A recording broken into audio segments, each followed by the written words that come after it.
Hello, how are you today? This is Dr. Ashley, and I'm here with another weight loss update. Today's date, let me look at the date, is April the 27th, 2026. And I'm so excited. The scripture says this is the day that the Lord has made. We will rejoice and be glad in it. And I'm going to tell you one reason why I'm excited. Not only because the Lord is good, but guess what? It is my day off. I learned that when you work for the state, there's certain days that they go ahead and give you off, and they say it's a holiday, but they just put it on the map. So I was excited about that.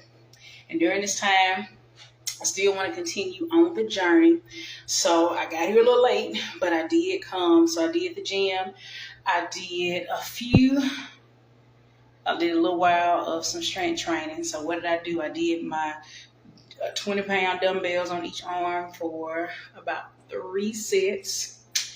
And I did some squats with the, what you call them? Not dumbbells, but the kettlebells.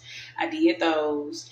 I'm doing the pelvic thrust, so I'm excited about that because I put a little weight on them. I added some more weight to it, so I've added maybe about 20 or so extra pounds to that. And we're doing 3 sets of those because I want my legs and my glutes to be right. What else did I do? We did the little ab pull-up thing. He pulls up your entire body. Well, you pull up your legs or your legs to your stomach. I did that for 3 sets. Let's see what else I did. Oh, I did the leg press at 165 pounds, somewhere in there. So yeah.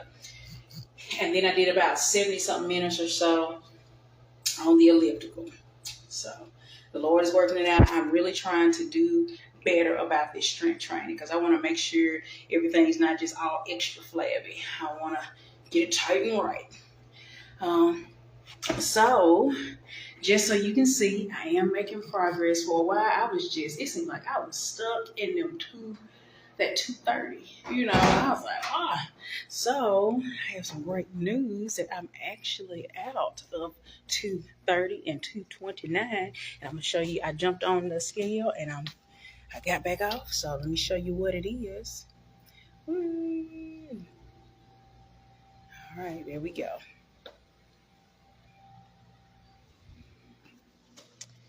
All right, let me turn my camera back around. So I did get on my house scale too, and it says about the same thing, about 226. So I'm really excited that we are moving on down the line. The goal is 175. If I need to go smaller, whatever, we're going to do that. But I want to look good doing it, so I want to have that muscle work. And real quick, I want to make sure, and I might do it in the preliminary video, whatever, so I can make sure people know why I'm doing this journey. Yeah, I want to look nice and all that kind of stuff, but the main reason why I'm doing it is because we received a word from the Lord at the beginning of the year. Our church did. And the word was the continuance. And last year was the year of the marathon, so we're going to keep moving, keep working, keep doing what God has told us to do. And the theme scripture is 1 Corinthians 15 and 58. That is, be steadfast, unmovable, always abounding in the work of the Lord, because as much as you know, your labor is not in vain. I think I've said that before, but and we want to make sure we are big on not only loving on people, not only preaching the word of the Lord, making sure we have sound doctrine and practical teaching, but we are also big on making sure that we are serving others. So we've seen people's lives change and transform in the community because of the work that the Lord has done through us. So we're major excited about that. But this year, while we're continuing to do the work in the community, one of the main things is I want you to look like transformation. All right. So not only are you helping other people see how the Lord is transforming their lives, but we need to transform as well. That means transform your body, get done what needs to get done, whether it's a book, whatever that may be, raising your kids properly, whatever the Lord has told you to do to walk in obedience, we're doing that this year.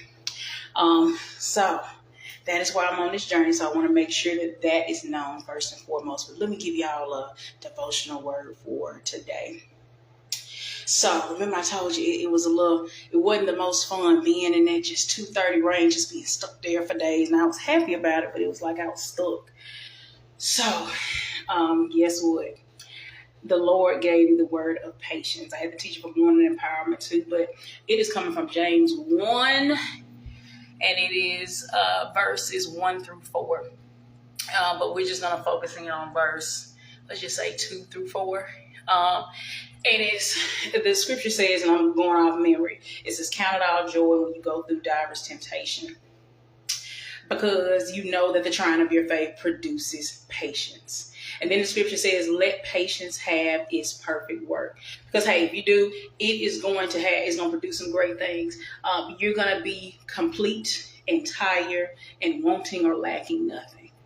So what's interesting about that, if you look at verse 1, that scripture, first of all, James is the one that's writing it, hence James 1. He's writing it to the Jewish church, our Christians.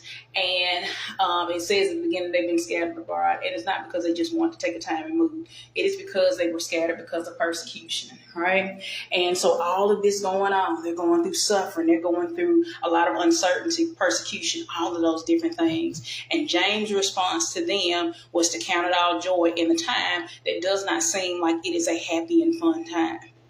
And he didn't say count it all joy because God is going to turn it around tomorrow. Stomp around 3 times and turn around 3 times and tell your neighbor it's over now. None of that. He says count it all joy when you go through diverse temptation, because the trying of your faith is going to produce something in you that is good. And that is patience. So, yes, God can get us out, and he's ready to do it. But there are some things in our lives that we are not going to get out of as quickly, right? And when those times happen, we have to know and trust God and be patient enough to realize that, guess what? Even if something is not going the way I want, even if it's an uncomfortable situation, even if it's something like persecution, if I am here, it is because the Lord wants something good to come out of this. And specifically, what's going to be good is it's producing patience. Say patience, y'all. All right, patience. And then it says, not only is it producing patience, it says, hey, let it continue to work. Let it have its perfect work. So that means let it happen. Keep going. Let it complete the process, because when patience completes the process, when you have your faith tried, guess what? You will be complete. And you will not operate in lack. You will want nothing. So in our lives, if we want to be whole, if we want to be complete, if we don't want to be in lack, he's given us the spiritual formula that we need when we're going through hard times. And I'm going to give you the equation because I was a math teacher, y'all. The equation is very simple. And when we go through hard time, we need joy, all right? So joy plus faith plus patience equals us being complete, and also equals us not wanting nothing. So hopefully that helps you in life on your weight loss journey to be patient with whatever happens, because it's going to be good. And it is good. Even though it doesn't feel good, it is working out for your good, and it is making you more and more like Christ. All right, thank y'all for taking the time to tune in. And if there's nothing else, y'all have a blessed day. Bye-bye.